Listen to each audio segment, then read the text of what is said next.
Teknologjia e informacionit në arsim është diskutuar sot gjërësisht në një konferencë shkencore ndërkombëtare të organizuar nga Universiteti Bedër në Tiranë.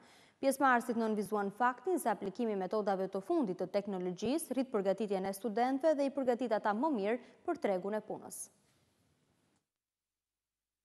Kur interneti dhe teknologjia e informacionit janë bërë pjesë e pandarë në jetën e shqiptarëve, institucionet arsimore po e përdorin për zhvillimin e metodave mësimdhënëse.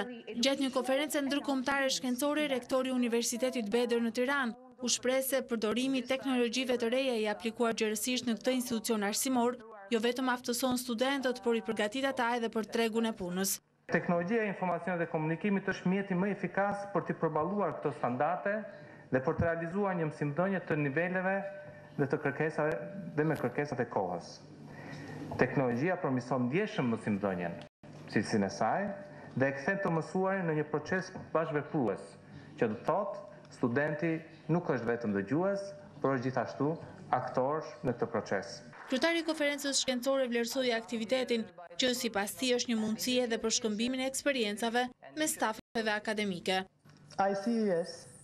Unë jam i bindur se pjesëmarrësit dhe referuesit në këtë konferencë kanë potencialin e duhur për të paraqitur ide dhe studime serioze në drejtim të përdorimit të teknologjisë së informacionit dhe komunikimit në mësimdhënie dhe mësimnxënie.